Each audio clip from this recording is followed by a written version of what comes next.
And Billy knew that.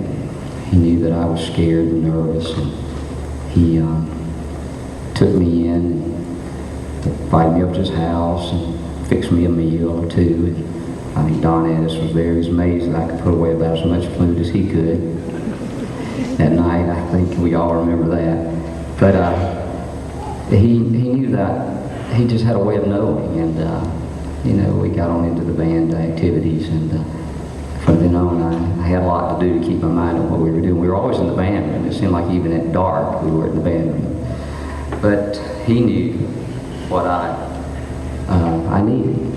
I was amazed at his experience beyond his years and his wisdom. He just seemed to know what to do. Here I was just trying to figure out what in the world I was supposed to do, and he seemed to have been doing it for 10 years already. He'd only had a year under his belt. But he always seemed to know what to do and what to say. There just never was a situation that came up where he didn't have the right response, or something that he's got us to the next thing, and that's what you have to do. He always seemed to know where we were going. He defined for me what my role as a teacher and a band director was going to be. I learned by watching him. Everything that he did, I emulated. It wasn't always the right thing. We knew what we were doing sometimes. We were just learning how to teach.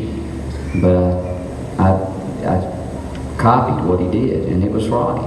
And I've done that for 31 years now. And I've been doing it, and I'll keep doing it for 31 more if I have to.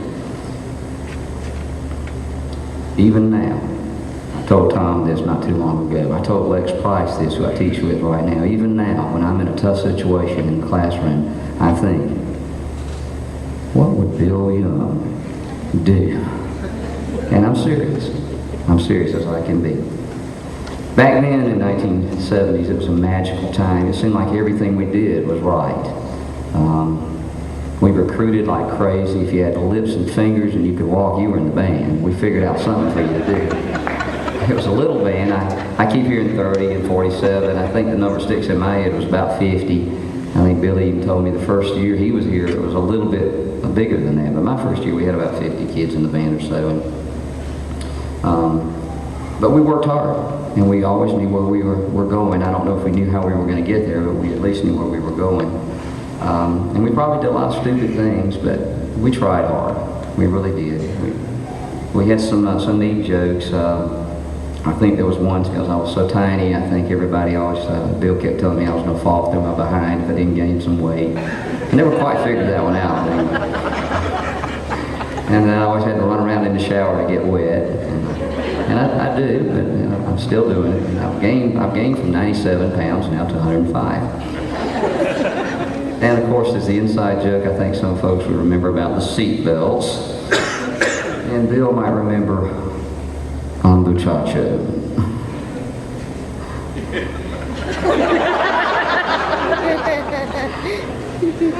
He was a take charge person. I've worked with some other folks that were take charge people. And what they do is basically muscle their way through. And they are successful for a while until everybody finally figures out what it is they're really all about.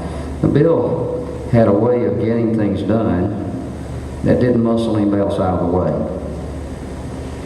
He didn't always make everybody happy, but I learned as a band director on my own that if you're going to do a job, you're going to make some people upset. You just got to do what you have to do. It's the way it is. It was what had to be done. But I was not that way. I was more of a person that was kind of the guy that got shoved aside, and I paid much attention to, and that was okay. And Bill taught me I had to be different. And I learned by watching what he did. I learned to plan ahead. I learned to anticipate problems. I enjoyed working with the color guard. I remember it was my second year here, I think, maybe. We had a bunch of heavy 5'3" nylon flags. I don't think anybody could have twirled. But I think Bill was just tired of doing the band and everything, and he said, "You're the color guard director, go out there and do it." And I said, "Okay." So I went out there and did it. And we ended up one of the finest color guards I've seen in years, even today. And it was good.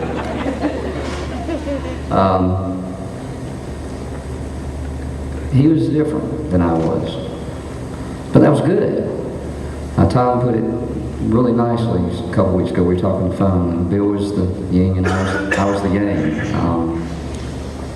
We just fit together right well. And, I learned to be a mediator, and it was just part of my job. It wasn't always easy. There were times when if I said anything or nothing, it was going to be wrong. And that was okay. Bill never stayed mad. He never held a grudge. I always knew that it would pass, and it was okay. He taught me how to get things done, and I appreciate that. I learned to measure success not by a concert or a contest, but by a year. I never heard Billy talk to the band about winning and losing. He always talked to them about winning and losing in terms of it being associated with doing your best. And Randall stole my line about winners never quit and quitters never win. That was what I've taught my students for 30-something years as well. You've been lucky to have Bill here. You've been one of the few programs in the state that had one band director for as long as he had. It's time to change gears. The torch has got to be passed on to someone else. We have a wonderful crew in line here with Tom and Joe and Kathy, and I can't remember Matt. I'm sure he's going to do a great job as well. You have a wonderful tradition. The spirit of Bill is going to continue to remain here for many, many years. I debated on whether to end my little talk here with what I'm going to say, but I'm a songwriter. Have been ever since I was here. Wrote some of my best songs here in Walterboro. Probably never will hear them, but they're wonderful tunes. They're good. They really are. Some of them are losers, but some of them are really good. I've got a song in progress that's, I thought I'd say a little bit for you tonight. I wouldn't be presumptuous enough to tell you that I know what Bill's thinking. He's his own person, always was. Many of us have found ourselves in situations where we have to say goodbye or something passes that's dear to us. And in this song that's not completed, I have a little bit that I thought I would say, because some of it I wanted to say 25 years ago. And I know that some of us got to be going through all of our minds as we say goodbye to Bill tonight. But saying goodbye to you is the hardest thing I'll ever do. Watching you go is like tearing my heart out to throw it away. As the years go by and the memories fade, will I be one that goes or be one that stays? Thank you, Bill, for everything that you've done for me, and God bless you. Thank you, Walterboro.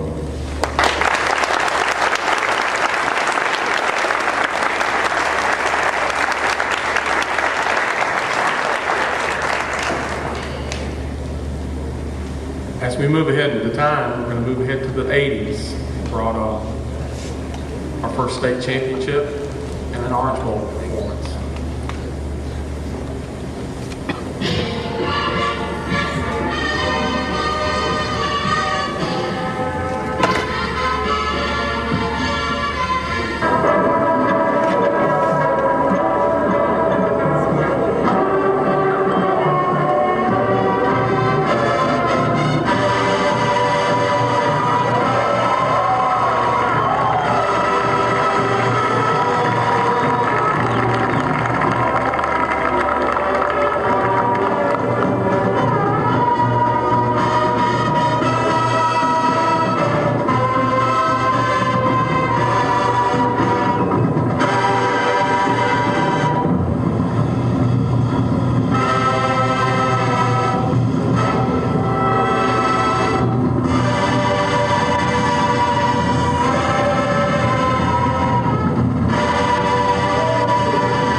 Really, we all do it as the effort and the sacrifice of the youngsters, the teachers, and the parents.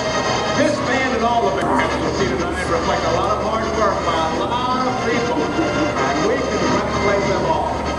As we enjoy their good work.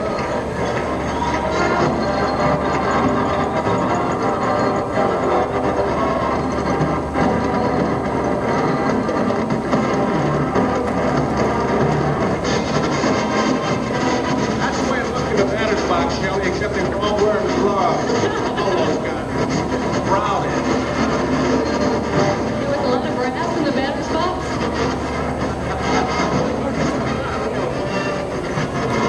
Top brass up in the stands watching, I'll bet. Look at the precision.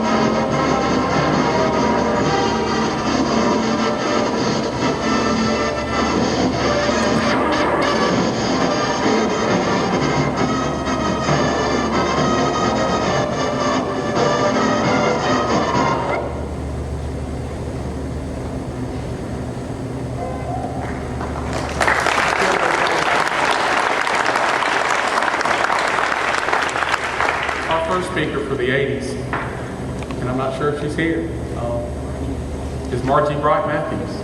There she is. Margie, I knew had a previous engagement. Margie was our band captain in the 1980 Band of Blue.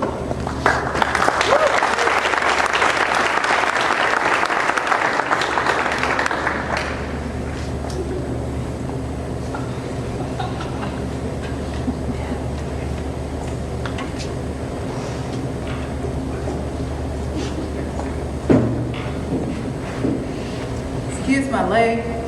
Mr. Young, I've explained to him what happened to it in only language he and I can speak.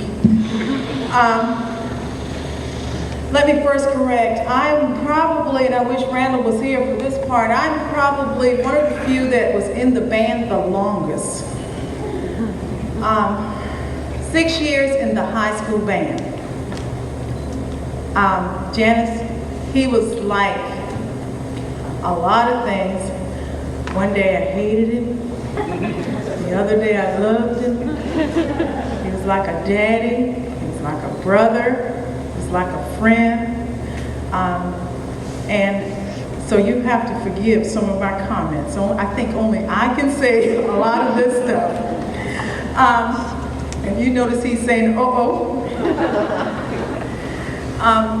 I went from, I started out with Mr. Prude, and it's so good seeing you, and I'm glad you're great.